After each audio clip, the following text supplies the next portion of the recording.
दीपावल्याः सहस्रदीपाः भवतः जीवनं सुखेन संतोषेण शान्त्या आरोग्येण च प्रकाशयन्तु एवं प्रकाश पर्व दीपावली सर्वदा तव सुखदायकं भवतु।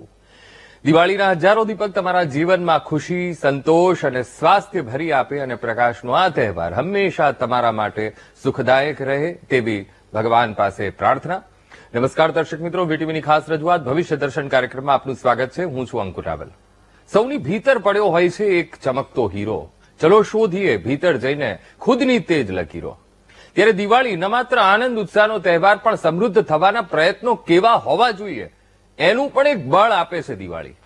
દેવી લક્ષ્મીનું પૂજન હોય, કુબેરનું પૂજન હોય, શ્રીયંત્રરાજનું પૂજન હોય, માત્ર પૂજન અર્ચન કરીને તેમની પાસે ધન વૈભવના આશીર્વાદ તો મેળવવાનું મહત્વ તો છે જ, પણ જે તેમની પાસેથી ઉદ્યમી બનવાના આશીર્વાદ મેળવવાનું પણ ભૂલવું ન જોઈએ।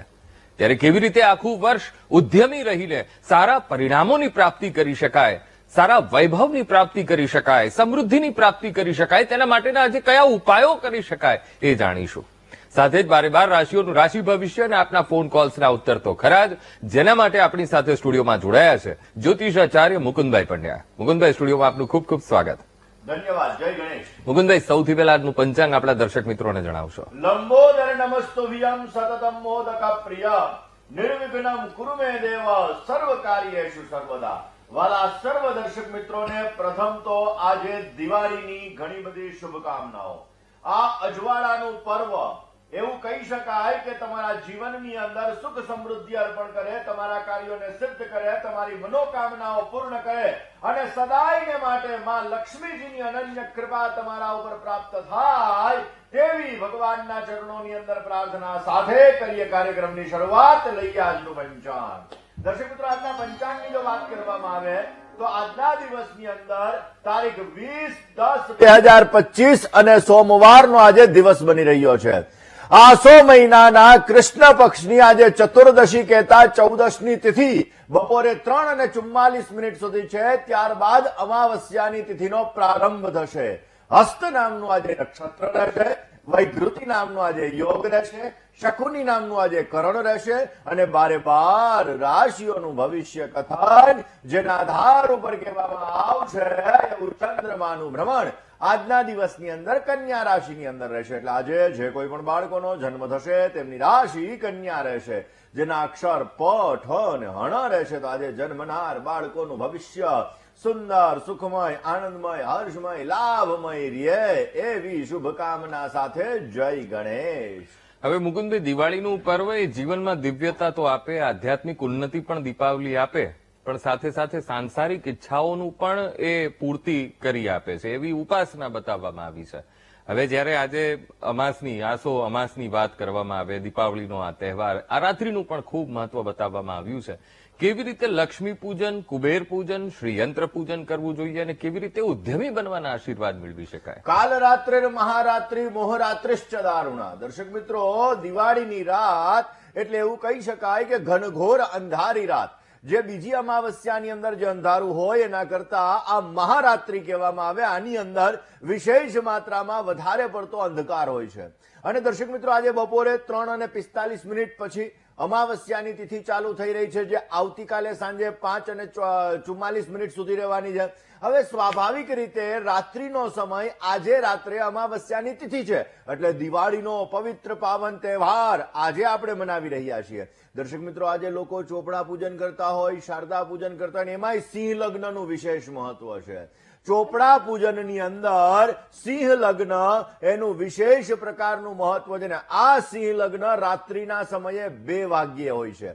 દર્શક મિત્રો, એવું કહી શકાય કે આપણા જીવનની અંદર વિશેષ માત્રામાં સારો લાભ મળી શકે, કાર્યો સિદ્ધ થઈ શકે અને માં લક્ષ્મીજીની અનન્ય કૃપા પ્રાપ્ત થાય એટલે દિવાળીના દિવસે અમુક નાના નાના ઉપાયો આપણે કરવા જોઈએ કે જે ઉપાયો આપણા જીવનની અંદર સમૃદ્ધિ આપી શકે, જે ઉપાયો આપણા જીવનની અંદર કાર્ય સિદ્ધિ આપી શકે અને જે ઉપાયો આપણા જીવનની અંદર બહેતરીન લાભ આપી શકે। તમારી રાશિ મુજબ તો કયા ઉપાયો કરવાના એ તો હું તમને કહીશ જ, પરંતુ એ પહેલા વાત કરી લઈએ આજે દિવાળીના જનરલ ઉપાયોની। અમારા અંકુરભાઈ એવું કીધું કે આજે માં લક્ષ્મીજીની પૂજા, ચોપડા પૂજન વગેરે વગેરે વસ્તુઓ આજે કરવાની હોય તો કેવી રીતે કરી શકાય?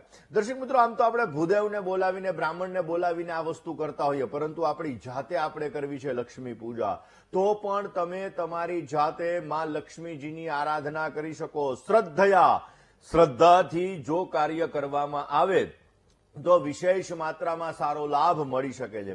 દર્શક મિત્રો, આજે અમાવસ્યાની તિથિ એ આસો મહિનાની કૃષ્ણ પક્ષની અમાવસ્યા. આ તિથિના દિવસે આપણે આવતા વર્ષ એટલે કે વિક્રમ સંવંત 2082 એ સાલની અંદર તમને સારો લાભ મળી શકે એ માટે 2081ના અંતિમ દિવસે આજે આપણે ચોપડા પૂજન કરતા હોઈએ છીએ, જેને આપણે શારદા પૂજન કહીએ છીએ.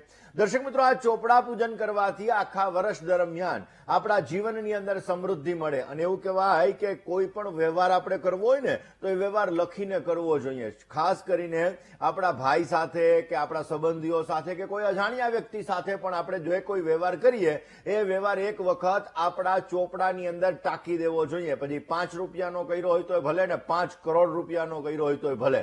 એટલા માટે આ વસ્તુ લખેલું હંમેશાને માટે વંચાય. એટલા માટે જ્યારે આજે આપણે સરસ્વતી પૂજા કરતા હોઈએ, ચોપડા પૂજન કરતા હોઈએ, ત્યારે માં સરસ્વતીને એવી પ્રાર્થના કરવાની કે હે માં સરસ્વતી, આ વર્ષ દરમિયાન મને સમૃદ્ધિ અર્પણ કરજો, આ વર્ષ દરમિયાન મને સારી બુદ્ધિ અર્પણ કરજો કે હું કોઈનું ખોટું કરી ન શકું અને કોઈ મારું ખોટું કરીને જાય નહીં. એવી માં સરસ્વતી પાસે આપણે પ્રાર્થના કરવાની. ત્યારબાદ આપણે માં લક્ષ્મીજીની પણ પૂજા કરવાની.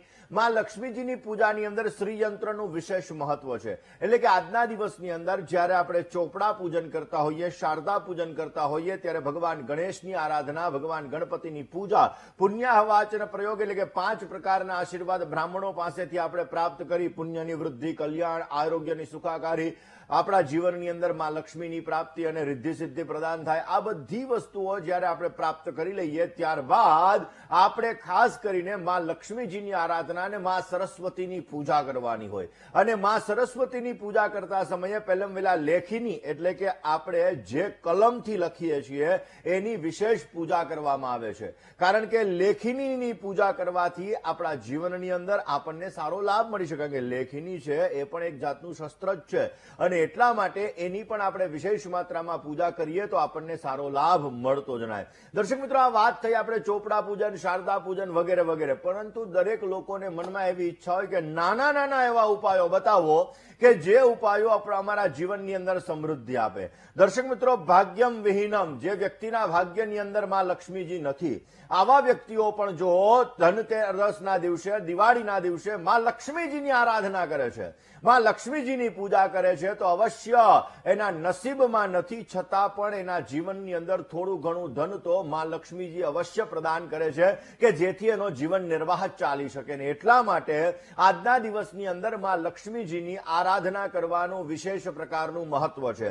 રાત્રિનો સમય ઉત્તમ ગણવામાં આવે ને એમાં મેં વાત કરી એમ સિંહ લગ્ન એ ઉત્તમ ગણાય. અમાવસ્યાની તિથિ હોય, સિંહ લગ્ન હોય, એ સમયગાળાની અંદર જો તમે માં લક્ષ્મીજીની આરાધના કરો, એ સમયગાળામાં જો તમે ચોપડા પૂજન કરો તો વિશેષ માત્રામાં તમારા જીવનમાં સમૃદ્ધિનું વરદાન મળે છે, તમારા કાર્યો સિદ્ધ થાય છે અને અવશ્ય તમને સારો લાભ પણ મળતો જણાય છે.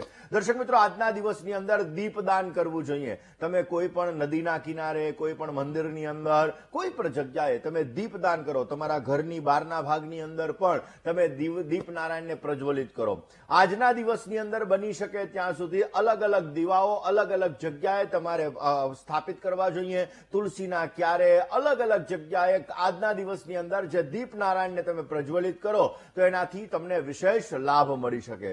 જો ગાયના ઘીનો તમે દીવો પ્રજ્વલિત કરો છો તો એમાં કેસર તમે અર્પણ કરો. એનાથી માં લક્ષ્મીજી તમારા ઉપર પ્રસન્ન થશે, તમારા કાર્યો સિદ્ધ થશે ને તમારા જીવનની અંદર આવતી રૂકાવટો દૂર થાય ને તમને ઉત્તમ પ્રકારનો લાભ પણ મળી શકે. દર્શક મિત્રો, આજે ખાસ કરીને તમારા ઘરના મુખ્ય દ્વાર ઉપર ગુલાબ જળનો છંટકાવ કરવો જોઈએ. એવું કહેવાય છે કે આજે રાત્રિના સમયે માં લક્ષ્મીજી ભ્રમણ કરવા માટે નીકળે છે ને એટલા માટે જેના ઘરની અંદર અંદર સાફ સફાઈ સારી કરેલી હોય, જેના ઘરની અંદર માં લક્ષ્મીજીની આરાધના હોય, જેના ઘરની અંદર સમૃદ્ધિ હોય, આવા વ્યક્તિઓના ઘરની અંદર કે જ્યાં તમે દીપ નારાયણને પ્રજ્વલિત કરેલા હોય અને તમારું ઘર સાફ સફાઈ વાળું હોય તો અવશ્ય માં લક્ષ્મીજી તમારે ત્યાં સ્થિર થાય છે, તમારા કાર્યો સિદ્ધ થાય છે અને અવશ્ય માં લક્ષ્મીની અષ્ટલક્ષ્મીની વિશેષ પ્રકારની કૃપા તમારા ઉપર પ્રાપ્ત થાય છે. દર્શક મિત્રો, આજે દિવાળીનો પવિત્ર પાવન દિવસ એટલે આજે નાના નાના ઉપાયો એવા કરવાના છે કે આજના દિવસની અંદર લાભ મળે. આજે કોઈને ઉધાર આપવું નહીં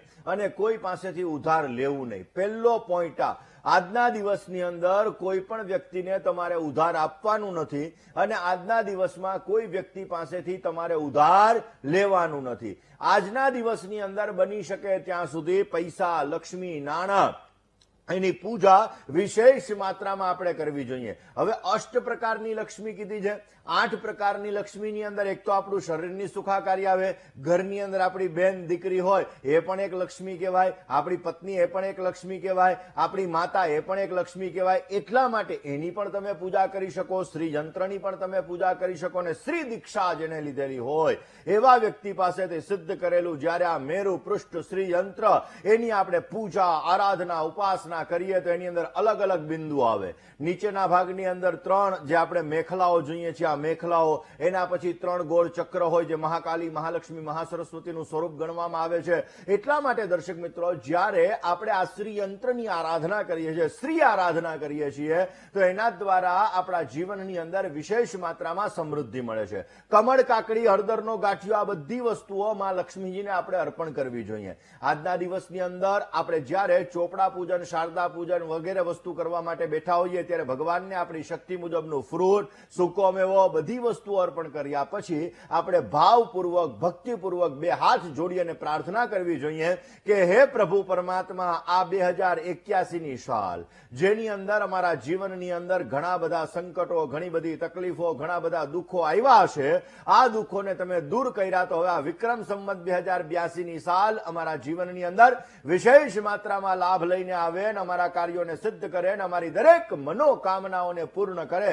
એવી અમે તમારી પાસે પ્રાર્થના કરીએ છીએ. અને આ પ્રાર્થના કરીને જ્યારે આપણે પૂજાને સમાપન કરીએ છીએ તો આપણને વિશેષ પ્રકારનો લાભ મળતો જણાય છે. દર્શક મિત્રો, ખાસ કરીને રાશિ મુજબ ઉપાયો અને નાના નાના ઉપાયો વિશે પણ આગળ આપણે ચર્ચા કરતા રહીશું. જય ગણેશ. બિલકુલ મુકુંદ.